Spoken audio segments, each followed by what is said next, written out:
আজকে বাংলাদেশের বাঁচা মরা সেই কিন্তু লড়াই শুরু। আজকে যদি বাংলাদেশ জিততে পারে অবশ্যই বাংলাদেশ সেমিফাইনাল খেলবে। সমীকরণটা কিন্তু খুবই সহজ। সমীকরণটা হলো বাংলাদেশ যদি আজকে আফগানিস্তানকে হারাতে পারে এবং শ্রীলঙ্কাও যদি আফগানিস্তানকে হারাতে পারে তাহলে বাংলাদেশ অনায়াসে সেমিফাইনালে চলে যাবে।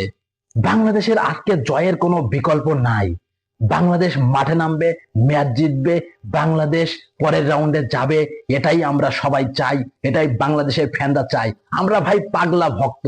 পাগলা ভক্ত বলেই বাংলাদেশের খেলা বারবার দেখি।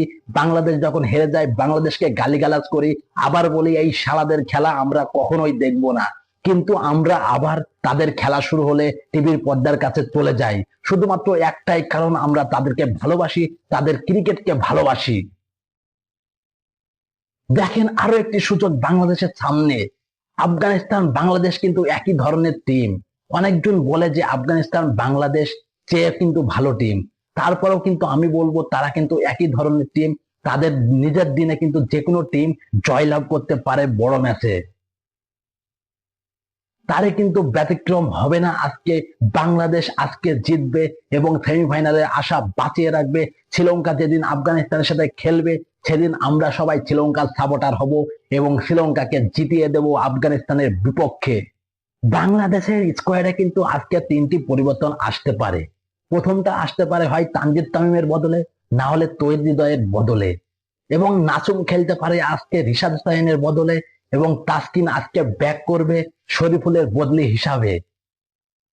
এই তিনটা প্লেয়ারই আজকে কিন্তু বদলি হবে এবং বাংলাদেশ আজকে জয়ের জন্যই মাঠে নামবে। গুরবাজকে ঠেকানোর জন্যই কিন্তু আজকে তাসকিনকে দলে ভিড়ানো হতে পারে, কারণ তাসকিনের রেকর্ড খুবই ভালো গুরবাজের বিপক্ষে। এই বাংলাদেশ যদি বড় মঞ্চে জিততে না পারে তাহলে কোন বাংলাদেশ জিতবে? তারা কিন্তু এর আগে তিনটি সিরিজ জিতে এশিয়া কাপ খেলতে গেছে এবং ঘরের মাঠে শ্রীলঙ্কাকে সিরিজ হারিয়েছে টি-20-তে। আফগানিস্তানকে কিন্তু তারা এর আগে সিরিজ হারিয়েছে, পাকিস্তানকে সিরিজ হারিয়েছে। এই বাংলাদেশ যদি বড় মঞ্চে ম্যাচ না জিততে পারে তাহলে হতাশ হওয়া ছাড়া আর কিছু করার নেই বাংলাদেশ সমর্থকদের।